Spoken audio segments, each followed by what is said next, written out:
Buenos días. ¿Estoy bien aquí? Pues hago yo una pequeña intro y luego empezamos con preguntas, ¿os parece? Cuando me digáis. ¿Listos? Vamos. ¿Ya?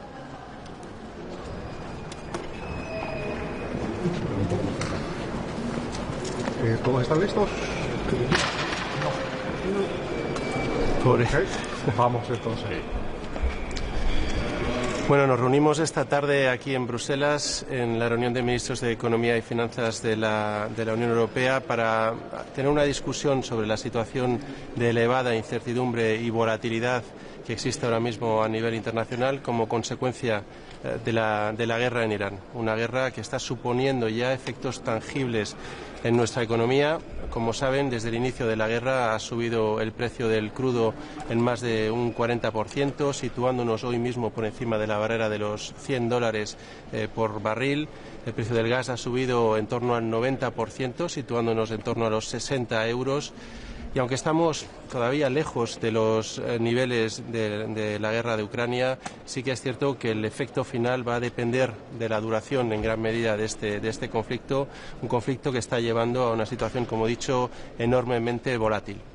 Además, estamos viendo ya algunas consecuencias más allá de los mercados energéticos en el bolsillo, en el día a día de los españoles. No tenemos nada más que ir a ver qué está pasando en las gasolineras con la subida de precios en los surtidores. Desde el inicio de la guerra lo que hemos visto es una subida en torno a 15 céntimos el litro en la gasolina y casi el doble, unos 28 céntimos en el caso del gasoil. Y el gasoil, como sabemos, es particularmente importante para los profesionales del transporte, pero también, por ejemplo, del sector de la agricultura o también de la pesca. Está afectando esta situación también a algunos inputs, algunas materias primas esenciales, como puedan ser fertilizantes o plásticos. Es decir, ya estamos notando un inicio del efecto de esta guerra en nuestros bolsillos, en la economía española, más allá de los mercados de materias primas energéticas.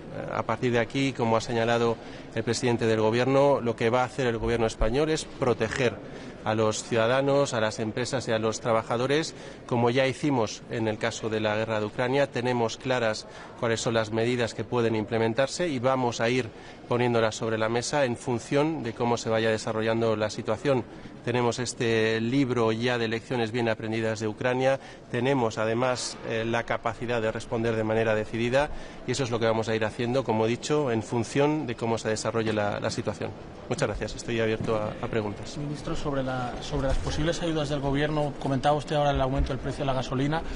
¿Va el Gobierno a implementar alguna medida de carácter inmediato para paliar esta subida de los precios? Bueno, esta, como he dicho, es una de las variables donde estamos viendo ya de manera prácticamente inmediata, una semana después, los primeros efectos de la guerra en nuestra economía, con esa subida de 15 céntimos en promedio de la gasolina y casi el 28 céntimos, casi el doble para el gasoil, y es algo que estamos monitorizando muy de cerca, como he dicho, para ver en función de estos efectos cuándo y en qué medida tenemos que entrar con instrumentos de apoyo. Como he dicho, además, en particular van a ser, o estos efectos son especialmente importantes para el sector de los profesionales del transporte, agricultura o pesca. Este es diríamos, el diagnóstico y la evolución de cómo estamos viendo este impacto ya en nuestra economía en función del desarrollo en los próximos días. Tengamos en cuenta la enorme volatilidad de la situación hoy, pues veremos cuándo y cómo tenemos que entrar en cuanto a la intensidad y a las medidas concretas que pondremos sobre la mesa, sabiendo que ya tenemos un paquete que utilizamos para responder en el caso de Ucrania y que, por lo tanto, es cuestión de adaptarlo de la mejor manera posible a esta evolución de las circunstancias. Pero no por ahora, no es el momento todavía. Bueno, estamos viendo, como he dicho, el desarrollo de estas medidas. Apenas llevamos 6 días de impacto de mercados con una evolución. Solo tenemos que ver la evolución de los precios del crudo, por ejemplo, hoy, desde que amanecimos hasta hace apenas una hora, con unos cambios dentro del día, también unas fluctuaciones enormes. Vamos a tener, en este caso, paciencia en cuanto a ver la evolución, pero muy presente o teniendo muy presente esa traslación del efecto a los ciudadanos para entrar en el momento que sea preciso y, como he dicho, con la intensidad que sea necesaria para proteger a ciudadanos, empresas y trabajadores. ¿Espera que hoy la Comisión o en el Eurogrupo pues se marquen algunas líneas de actuación precisamente sobre esto. ¿Lo va a pedir usted? Bueno, esta discusión vamos a tenerla con el resto de ministros y con la Comisión Europea para poner sobre la mesa, yo creo que algunas de las lecciones que aprendimos, en este caso en la respuesta a la guerra de Ucrania, entre otras cosas la importancia de tener coordinación en las medidas que se pongan sobre la mesa y también de avanzar lo antes posible en la integración de los mercados energéticos en Europa, por ejemplo, con el avance en materia de interconexiones. Son elementos en los que hay que aprovechar ahora mismo que tenemos esta urgencia para tomar decisiones importantes de calado, tanto de corto como de medio plazo. Minister, do you expect to discuss the strategy again, like to not having just a briefing, but to discuss the real strategy, as you said, as you did for Ukraine, and at the same time to discuss the possible proposal by the G7 about the oil reserve, for example? Well, it's the first discussion that we have on this topic, as the war started barely 1 week ago. So we will have a fully fledged discussion and analysis on what's going on, what the impact for our economies is, and also what the measures that are on the table for the different countries are, and to what extent we can coordinate, which is one of the key lessons that we got from Ukraine, and to what extent also we can take advantage of this situation to put an additional element of urgency and pressure to make progress on the integration of our energy markets, including interconnections of our grids, which is a key priority for Spain. ¿Qué sería entonces la barrera para activar estas medidas? ¿Un precio del Brent por encima de los $120? Bueno, es difícil tener y sobre todo especificar una cifra concreta. Me van a permitir que no entre a especular, entre otras cosas, por ejemplo, porque un precio de $100 del Brent hoy en 2026 no equivale a $100 en el año 2022. Estaríamos hablando que $100 hoy equivaldrían en torno a unos $85-86 en el año 2022, pero independientemente de eso, lo que digo es que estamos concentrados en la evolución de los precios del carburante, que es lo que acaba impactando en el día a día a los ciudadanos y en particular ahora mismo a los profesionales, porque pensemos también que no solo es el impacto directo de los profesionales del transporte, sino la subida de costes para el resto de productos y por lo tanto la traslación a la inflación en este mes de marzo, que probablemente vaya a ser una traslación significativa. That the EU should try and replicate the reactions that it had on Ukraine in 2022 to this situation. Specifically, what kinds of measures from 2022 do you think should be replicated now?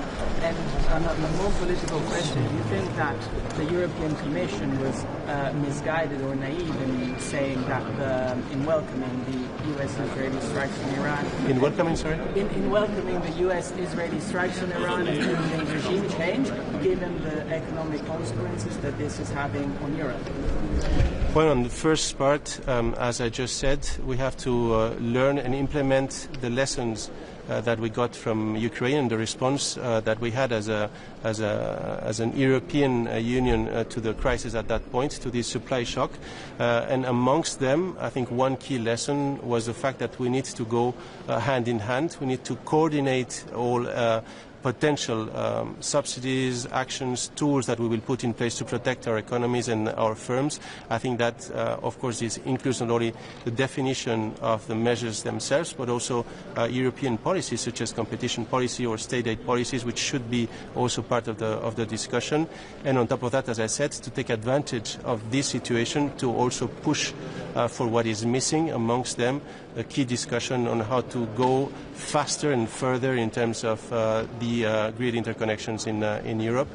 And then regarding your second question, the position of the Spanish government has been very clear since the beginning. We will not participate in this unilateral war, which is outside of the realm of international law. That's actually where we stand, and I think we're not alone also in this position.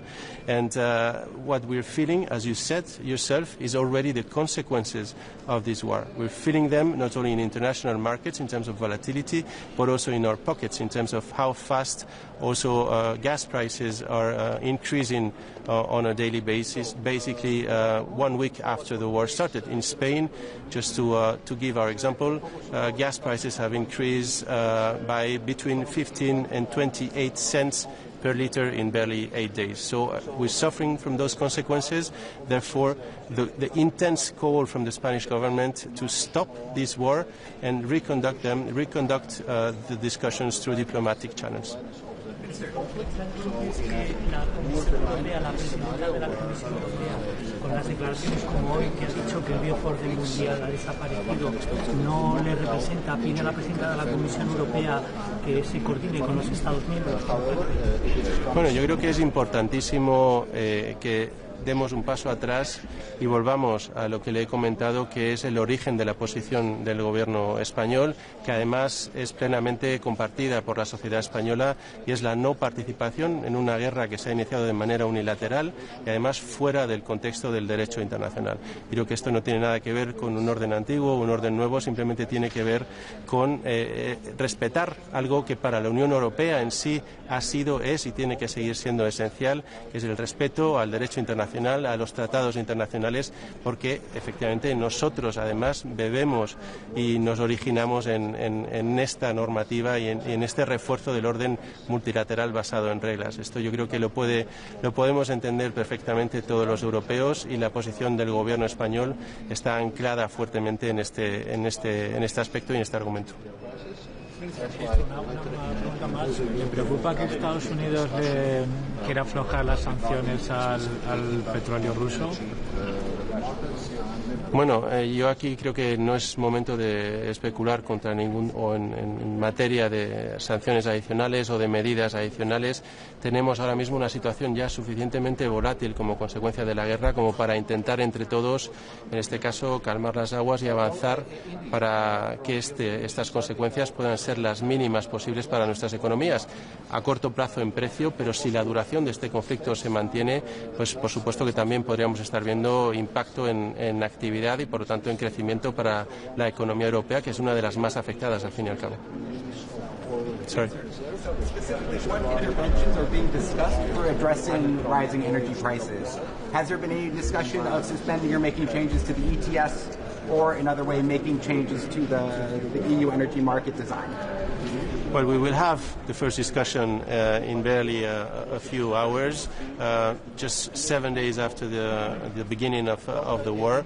Let's see what the rest of the member states want to put on the table. But I think, to some extent, we need to go back to the lessons that we learned as a response to the war in Ukraine and get the best out of those lessons, which include coordination, amongst other things. I think this is an important element. There have been a few steps that we've taken since then. For example, on the Spanish side and the Portuguese side, the Iberian mechanism as well. So let's go further and see how much we can do to actually be less dependent and less affected by this energy shock, and have further integrated energy markets, including, as I said, the further investment in terms of energy interconnections or grid interconnections as well. And follow-up question, how do you think this impacts competitiveness initiatives taken at the end of February? Do you think energy prices impact that, especially with regards to the impact on European industry? Well, energy prices are one of the main costs and therefore competitiveness factors of our companies. But to some extent, we should not forget about the rest of the short, medium-term priority areas that we've been pushing for, with particular emphasis, as you said, since the month of January and February. So we have to go ahead with our agenda on the Savings and Investment Union, with our agenda on additional trade agreements as well, including the one with Mercosur, with our agenda on the internal market, on the single market, with the Regime 28 and other initiatives, and with all these coalition of the willing initiatives that we will be discussing also today as part of the Competitiveness Lab within the Eurogroup. Muy bien, Yeah. terminamos por ahí. Muchas gracias. Si querés, vamos un poco más para acá. Sí. Sí.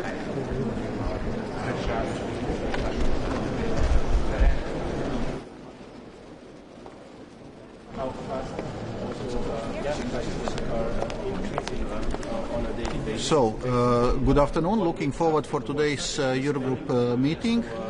The focus of our discussions is going to be the economic impact of the conflict in Middle East.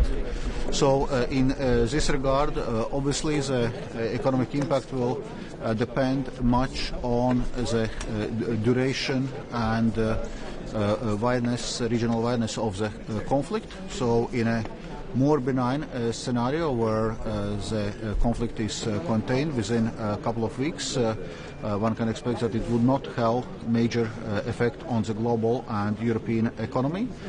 However, if it becomes more protracted with shipping disruptions in Gulf of Hormuz and also with attacks on energy infrastructure in Gulf states, it may end up with substantial stagflationary shock on the global and European economy, with higher energy prices, then spreading to the broader inflation and negative confidence effects, supply chain disruptions and tighter financing conditions. Therefore, it's important to work to de-escalate the conflict as soon as possible. The sooner it happens, the more contained impact on the global economy.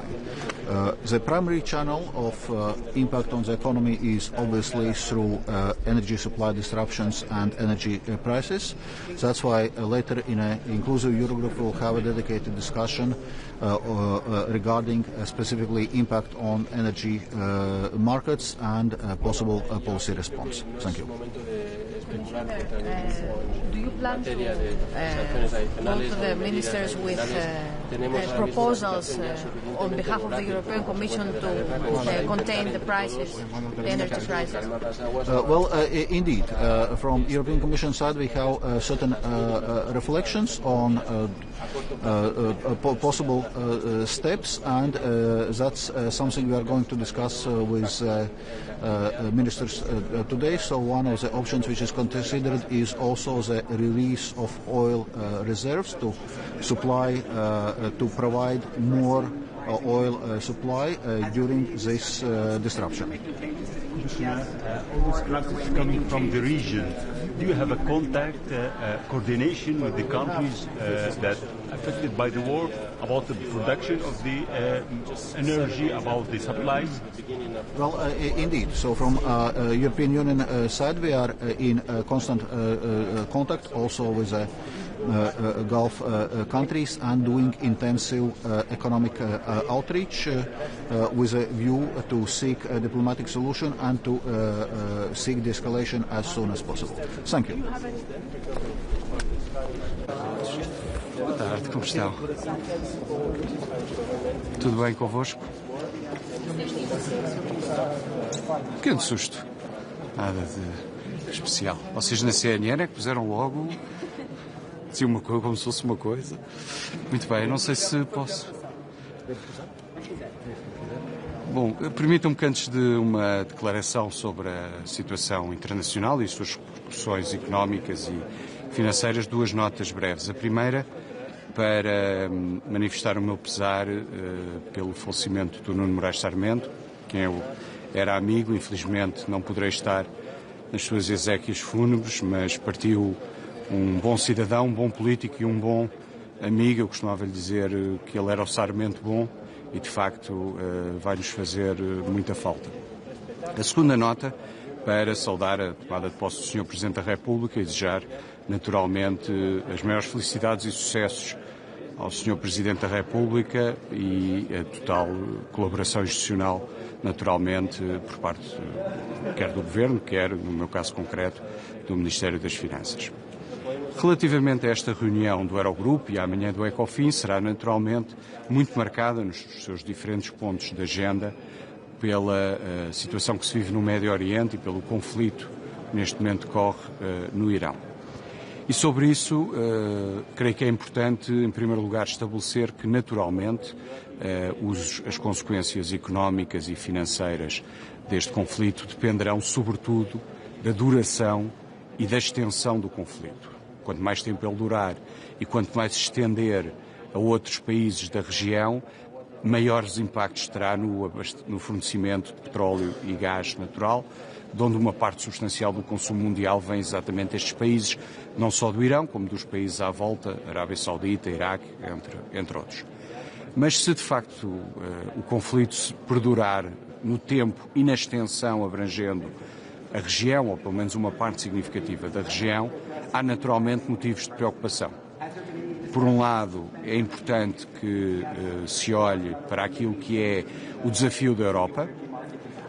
O desafio da Europa em reduzir o seu abastecimento, reduzir a sua dependência de petróleo e gás natural. A Europa tem que continuar a acelerar esse processo, mas também a Europa tem que acelerar aquilo que são as reformas estruturais, as reformas que a Comissão propôs há um ano no Competitiveness Compass, para aumentar a competitividade da União Europeia, e essas reformas têm que ser aceleradas, e essa é naturalmente uma posição que o governo português tem tido e que vai continuar a ter e que hoje voltará a frisar. Eu creio que é, em todo o caso, ainda cedo e até talvez um bocadinho precipitado falar já daquilo que podem ser os impactos desta crise na inflação e, consequentemente, nas taxas de juros. Eu creio que há também uma diferença importante desta crise face àquilo que foi a crise de 2022, a quando da invasão da Ucrânia. Nesse momento, em 2022, houve simultaneamente um choque do lado da oferta, com a invasão da Ucrânia, e o impacto que isso teve nos produtos energéticos e também em bens alimentares, e um choque do lado da procura, porque estávamos a terminar a pandemia e voltou um nível de consumo privado aos níveis pré-pandemia, ou até superiores à pré-pandemia, com a economia ainda não na sua capacidade instalada em termos de produção. Portanto, foi um choque, enquanto que em 2022 foi um choque simultâneo de procura e de oferta, e recordar-se-ão que eu na altura tive uma posição de defender que o Banco Central Europeu tinha que agir e tinha que naturalmente subir as taxas de juros para poder controlar a inflação.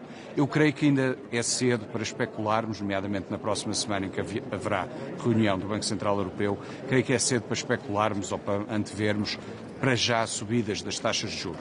Nós estamos perante apenas aqui, obviamente com um grande impacto, mas estamos perante um choque de oferta, e a política monetária é muito mais eficaz perante choques de procura do que perante choques de oferta. Em todo o caso, o país tem que atender que, se este conflito durar muito tempo, envolver aquela região e os principais produtores de petróleo e gás natural naquela região, haverá naturalmente consequências económicas ao nível do crescimento e consequências ao nível financeiro e orçamental, sendo que no caso de Portugal, agravado por aquilo que foi o comboio de tempestades que vivemos entre o final de janeiro e meados de fevereiro, que afetaram uma zona muito industrial, Leiria, Coimbra, com um forte impacto económico, e, por outro lado, com custos orçamentais significativos, quer do ponto de vista daquilo que é a perda da receita fiscal e contributiva, quer do ponto de vista daquilo que é a reconstrução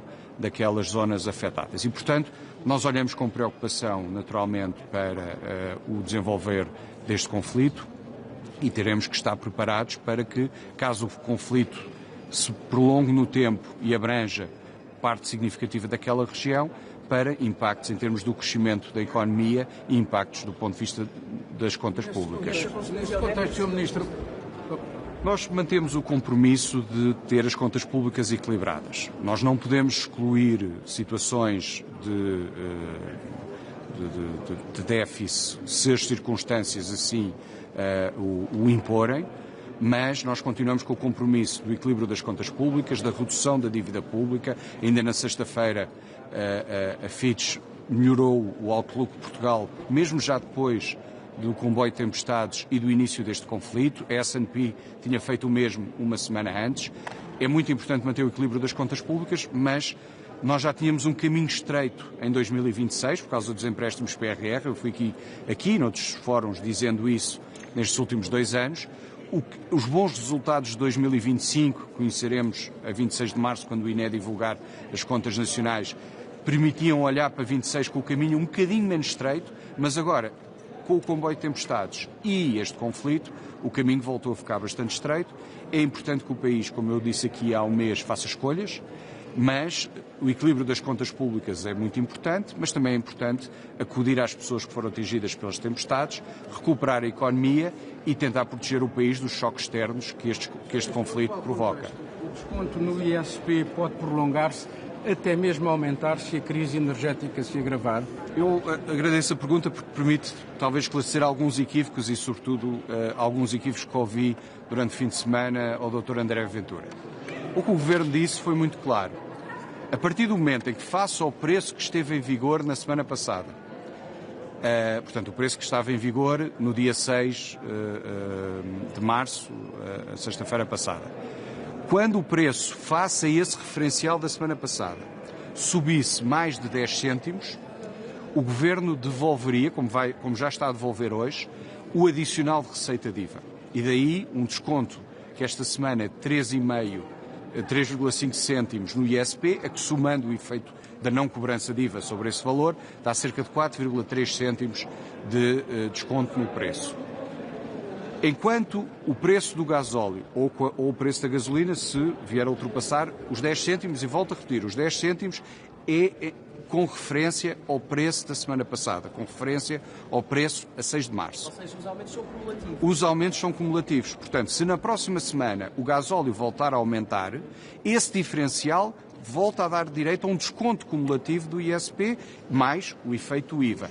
E deixe-me só terminar, e eu já vou a esse ponto, porque esse ponto também é muito importante. Só terminar. Se, entretanto, a gasolina subiu cerca de 7 cêntimos, se a gasolina na próxima semana ultrapassar a subida de 10 cêntimos face à semana passada, portanto, subir mais 3, 4 cêntimos, já também se aplicará o desconto sobre a gasolina e sobre o valor total da subida. Portanto, nós tivemos uma subida de 19 cêntimos do preço do gasóleo, sem IVA. Sobre esses 19 cêntimos aplicámos um desconto total ISP-IVA de 4,3 cêntimos. Se na próxima semana o gasóleo subir mais, continuará este desconto mais a subida da próxima semana. E se a gasolina ultrapassar o referencial dos 10 cêntimos, será a totalidade do aumento da gasolina também a refletir-se no desconto. A União Europeia, nós várias vezes aqui discutimos isso, a União Europeia tem sido crítica, aliás, quando apresentámos o programa orçamental de médio prazo, foi a única crítica, porque ele passou, perdoe-me a expressão, até com distinção, mas a única crítica é que nós tínhamos que reverter o desconto do ISP. Por isso é que este desconto é extraordinário e temporário.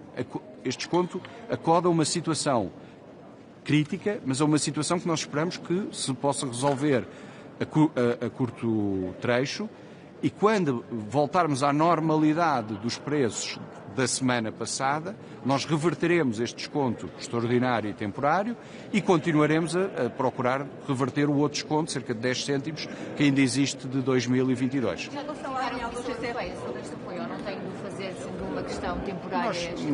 Nós demos conhecimento à Comissão, não sei se houve uma notificação formal, mas demos conhecimento à Comissão, mas sendo temporário e extraordinário. E eu creio que todos os outros países acabarão por também ter que tomar algumas medidas se este conflito perdurar mais no tempo. E o petróleo hoje já passou a barreira dos $100 e, portanto, se esta tendência continuar, os preços vão subir, e vão subir em todos os países da União Europeia e em todos os países do mundo. E, portanto, os países vão ter que responder do ponto de vista desta subida de preço. E, portanto, não creio que a Comissão Europeia, neste momento, para este desconto extraordinário e temporário, tenha qualquer objeção. Em relação àquilo que vai ser proposto hoje pelo presidente francês na reunião do G7, que é a utilização das reservas estratégicas já. Qual é a posição de Portugal e isso poderia ou não ajudar nos preços dos combustíveis? Isso pode ter algum efeito nos preços, mas também as reservas são limitadas. Eu creio que Portugal tem uma reserva para cerca de 90 dias.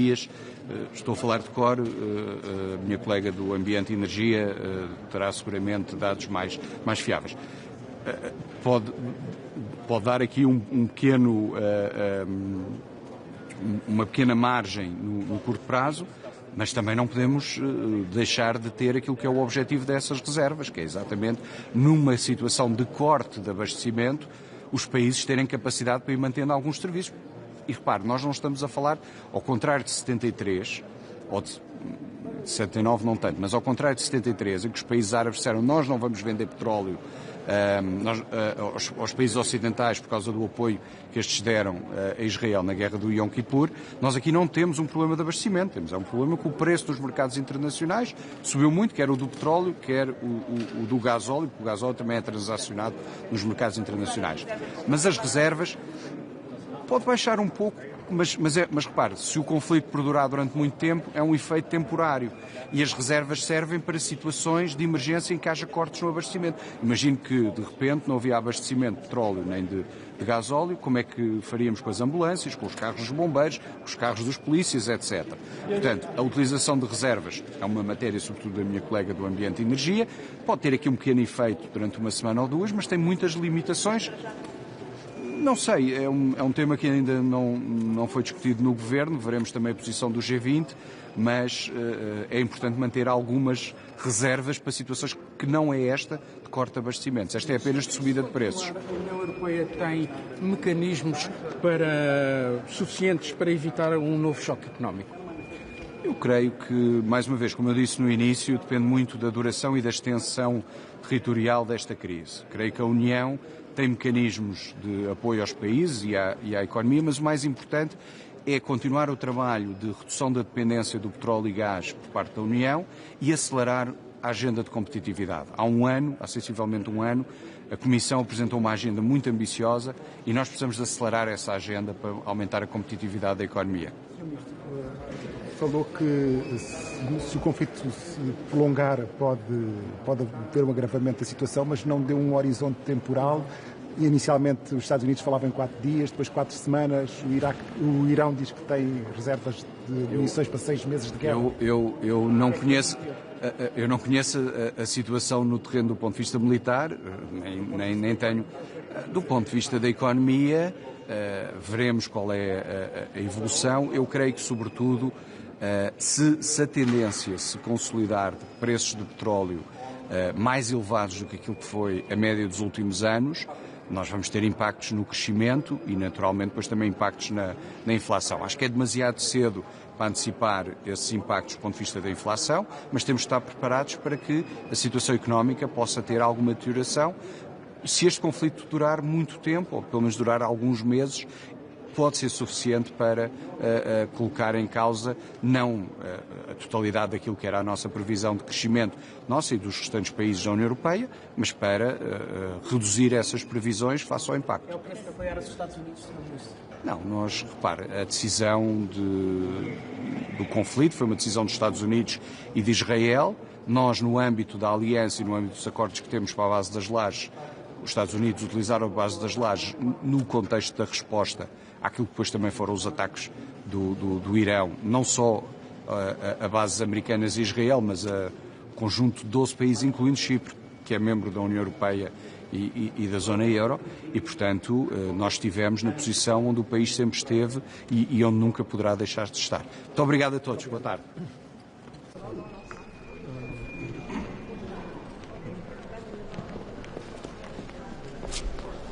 Hello, everyone. I'm chairing the Eurogroup meeting today at a moment of heightened geopolitical tension with the crisis in the Middle East entering a new and dangerous phase of escalation. And it is needless to say that our hearts and minds primarily go to the people directly affected by the conflict in the region itself. But we're also fully cognizant about the fact that the crisis itself has a very significant impact in the international political economy and obviously to Europe.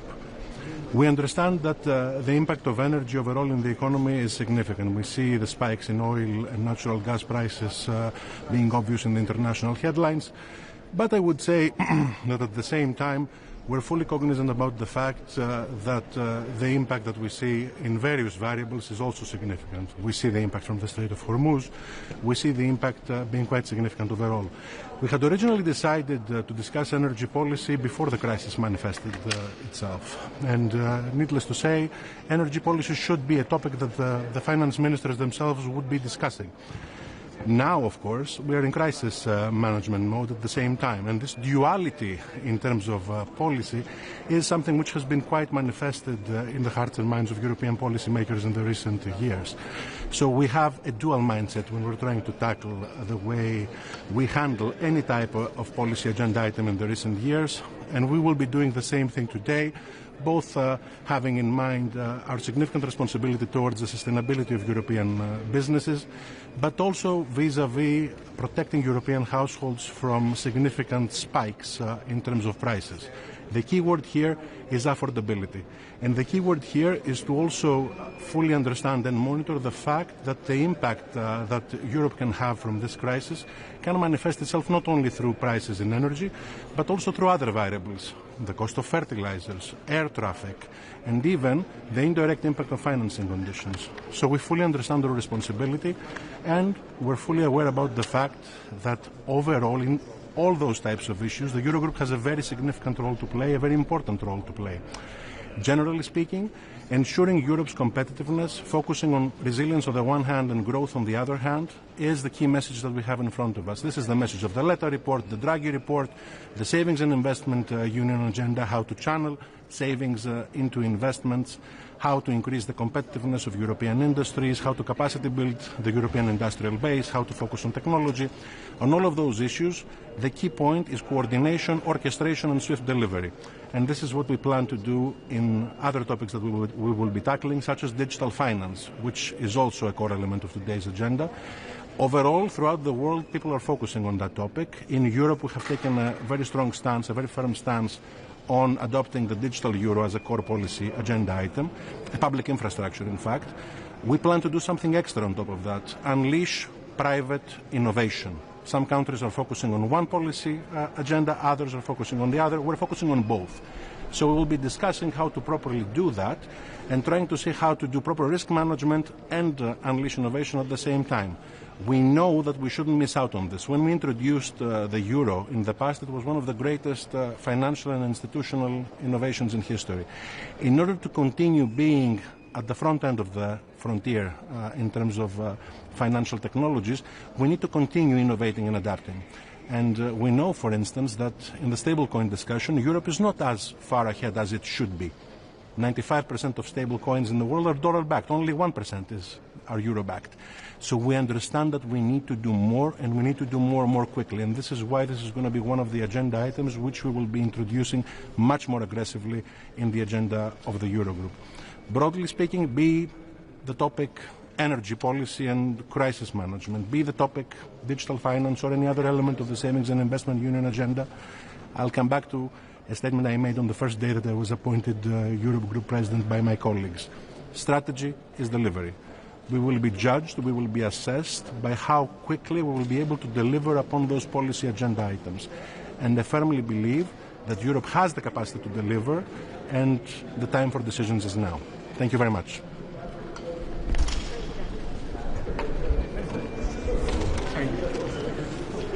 Can I ask specifically what interventions are being discussed for addressing energy prices? Is there any talk of suspending the ETS or making major changes to the European energy market?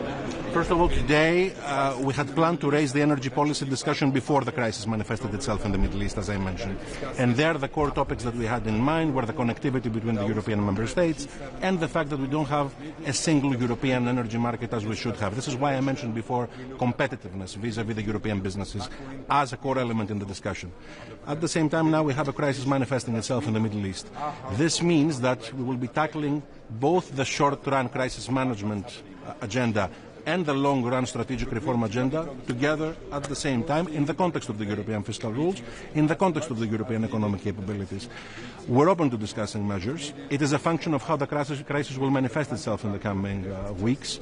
We have a toolkit that we advanced in the past. The toolkit is the 2022 toolkit from Russia's invasion to Ukraine. We're not yet there. We're following the situation. We're focusing on the situation. And we're also cognizant of the fact that this toolkit needs to be adjusted and adapted. I remember this quote from the past: the dogmas of the quiet past are inadequate to the stormy present. We understand that we need to evolve our policy responses as well, and we plan to do so. One of the issues that was discussed in the G7 meeting was the release of the emergency stocks of oil in order to bring down the energy prices. Was there consensus among the G7 countries that this is is a legitimate option and that the trigger of this option is warranted in the current circumstances. There will be a communique released by the G7. My good friend, the French Minister Laurent Lescure, is there. France is chairing the G7 right now. What I can tell you is that there is a common spirit with regards to how we should be reacting. We fully understand that we need to guarantee supplies, and we fully understand that we need to act in a coordinated and concentrated action. And you will see that reflected in the communique. This idea of We will be discussing it right now, and I'll have the chance to answer more questions in the press conference afterwards. Thank you so much.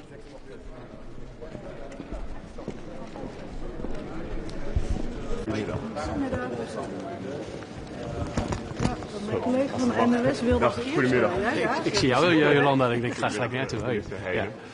Fijn dat u tijd heeft. Ik heb een aantal vragen. U gaat vandaag spreken over de energieprijzen ook met uw collega's.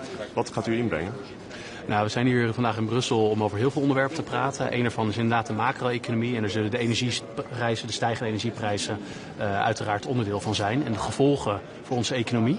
Je ziet iedereen daarmee worstelen. Het hangt natuurlijk heel erg af de gevolgen van de duur van het conflict, de omvang van het conflict. En dat is niet alleen een Europees vraagstuk, het is een wereldwijd vraagstuk. Je ziet het ook in Azië, je ziet het in Europa.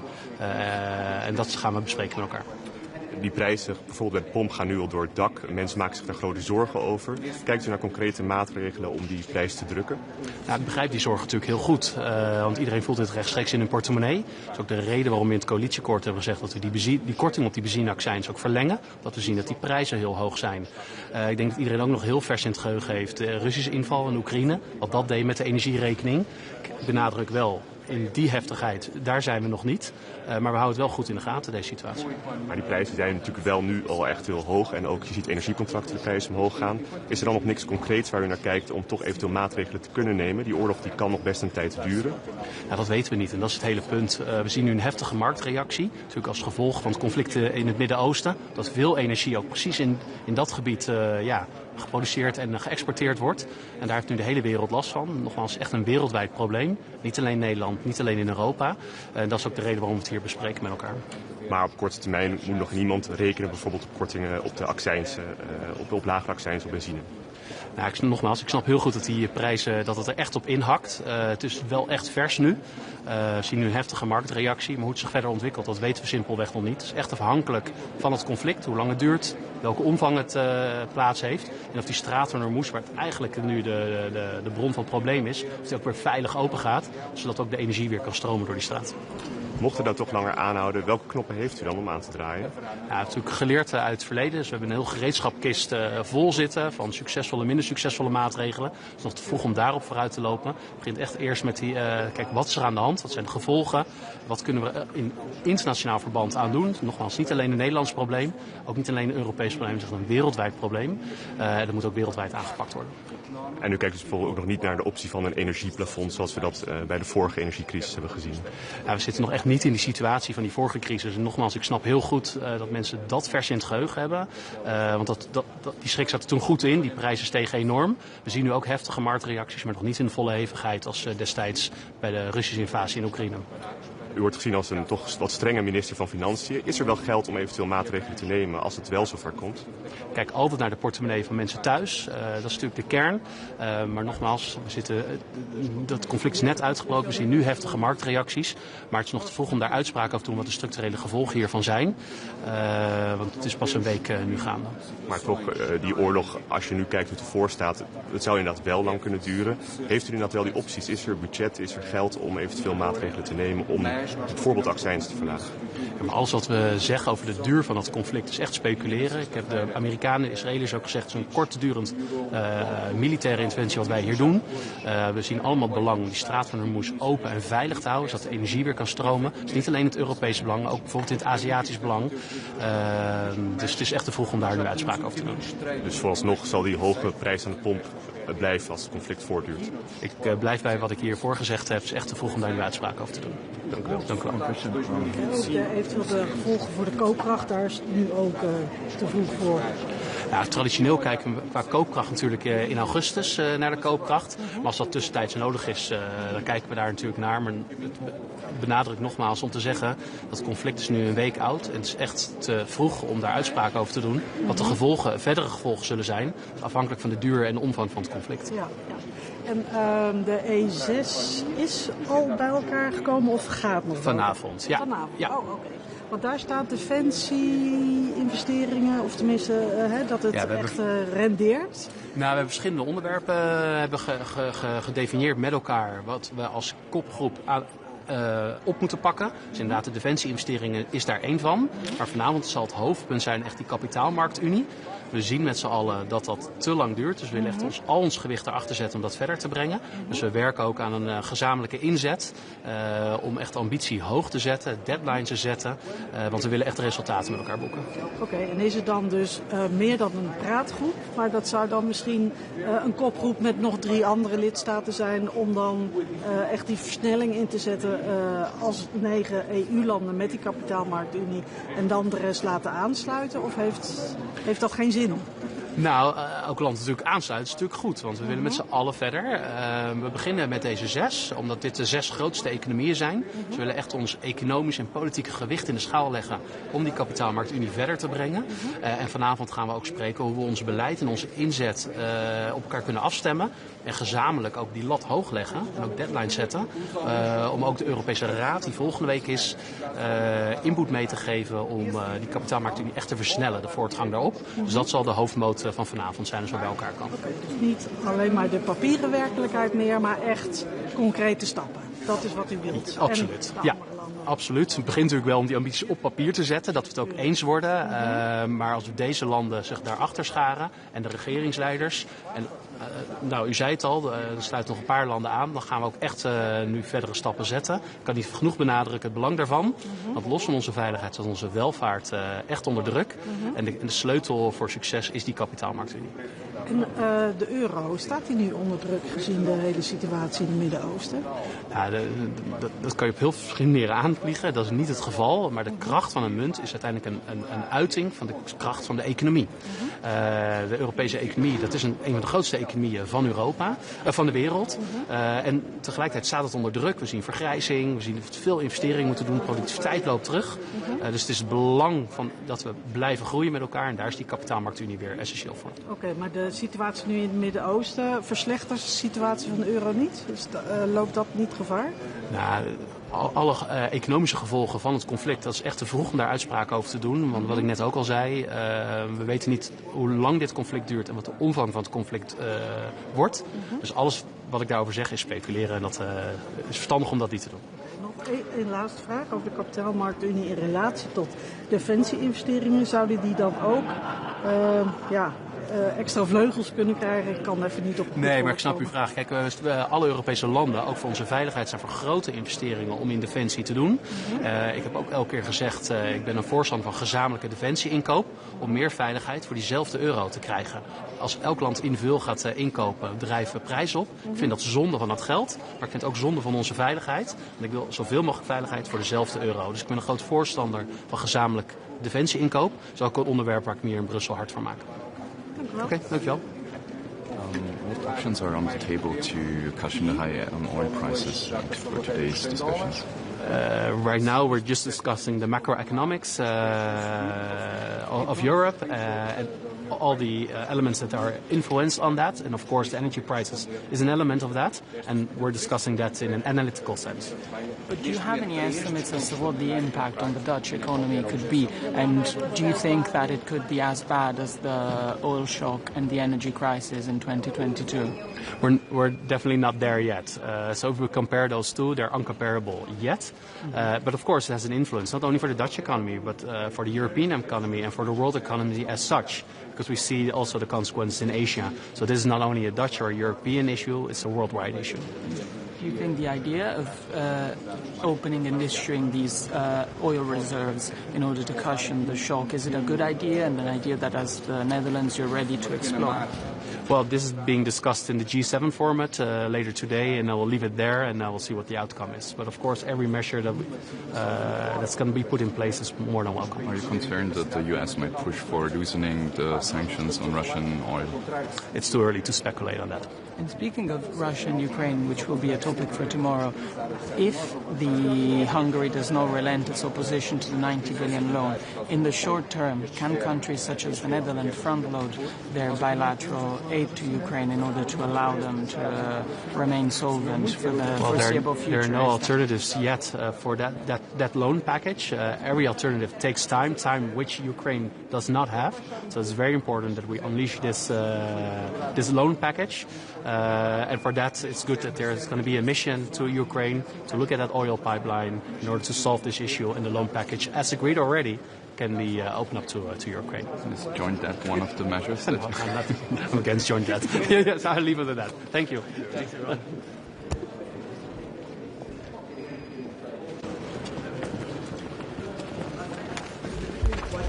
Good afternoon, everyone. I'm going to say a few words in English and then in French. Obviously, the focus of finance ministers across the world this week has been the crisis in the Middle East and its potential impact on markets and on the global economy. We're going to discuss it after this at the Eurogroup, but I also convened a G7 finance ministerial meeting that's just ended to discuss the situation. We looked at market volatility, we looked at macro impact, we also focused on the potential political implications, because as we know, our households are directly affected, especially for gasoline prices, by what's happening in the Middle East. We've agreed to monitor the situation very closely. We're going to convey meetings as much as needed in the next few weeks, days and months if needed. We're also going to have meetings with the central banker. Today was just the finance minister. We had the International Energy Agency with us. We also had the IMF, and we also had the World Bank. I want to be very clear on the fact that we are ready to take necessary and coordinated steps in order to stabilize markets, such as strategic stockpiling. Je vais dire quelques mots en français. Évidemment, les ministres des Finances ces temps-ci sont très occupés et suivent de très près ce qui se passe au Proche-Orient. C'est le cas de l'Eurogroupe qui se réunira après ceci. C'était aussi le cas de la réunion des ministres des Finances du G7 que j'ai convoqué cet après-midi. Seuls les ministres étaient présents avec l'Agence internationale de l'énergie, avec la Banque mondiale et avec le Fonds monétaire international. Nous sommes d'accord pour suivre la situation de très près sur les marchés, l'impact évidemment sur la situation macroéconomique de nos pays, mais aussi l'impact au quotidien pour nos concitoyens qui sont affectés de manière directe, notamment évidemment par la hausse du prix de l'essence. Nous allons suivre les choses de près, nous sommes prêts à prendre toutes les mesures nécessaires, y compris en puisant dans les réserves de stock stratégiques de manière à stabiliser les marchés. Je vais être très clair, aujourd'hui, le marché du pétrole et le marché du gaz également sont affectés par des bouleversements qui sont essentiellement liés au fait que les exportations de pétrole et de gaz qui sortent du Moyen-Orient se dirigent vers l'Asie, zone qui est du coup directement affectée par des bouleversements de marché. Aujourd'hui, il n'y a aucun problème d'approvisionnement de pétrole ni de gaz, que ce soit en Europe ou aux États-Unis. Pour autant, nous allons regarder de près la manière dont nous pouvons stabiliser l'ensemble des flux, l'ensemble du marché, et je le répète, en étudiant toutes les mesures, y compris, pourquoi pas, la libération des stocks stratégiques. Cette liste de la France, est-ce que vous allez réussir à convaincre vos partenaires et vos homologues du G7 Écoutez, je ne vais pas rentrer dans le détail des discussions que nous avons eues, mais ce que je peux vous dire, c'est que, évidemment, l'évolution de la situation depuis 24 à 48 heures, à la fois ce week-end, avec des installations pétrolières, des raffineries qui ont été directement attaquées, et l'évolution des marchés ce matin avec une très forte hausse du pétrole à l'ouverture en Asie, je dirais, nous a convaincus de donner des messages très clairs, très fermes et j'espère très efficaces pour rassurer tout le monde que nous sommes à la conduite. Allez-y, madame. La France a 118 jours de réserve stratégique. Est-ce qu'elle peut toute seule le faire ou est-ce qu'il faut absolument que ce soit coordonné, sachant que la France a quand même de gros stocks? Écoutez, comme toutes les mesures aujourd'hui, la coordination est au cœur de notre stratégie, que ce soit d'ailleurs sur les enjeux d'intervention défensive auprès de nos États, les enjeux évidemment d'intervention potentielle de nos navires dans la région pour sécuriser, stabiliser le détroit d'Ormuz, les discussions qu'on a sur les propositions américaines autour de l'assurance et évidemment les discussions qu'on a autour de la libération potentielle des stocks. Pourquoi ? parce que c'est le marché global qui est aujourd'hui affecté. Je le répète, le marché français n'est en aucun cas affecté en termes de volume par des enjeux d'approvisionnement. On avait ce matin 97% et un peu plus encore des stations-service qui étaient approvisionnées, qui est un taux parfaitement normal. Ce qu'il faut, c'est qu'on agisse de manière coordonnée sur les marchés globaux pour rassurer de notre capacité, à si besoin est, produire et fournir du pétrole à tous ceux qui en ont besoin. Et les États-Unis sont d'accord ou pas? Sorry, say that again? Sorry, have you agreed on releasing the G7 strategic stockpiles? We're not there yet. What we've agreed upon is to use any necessary tools, if need be, to stabilize the market, including the potential release of necessary stockpiles.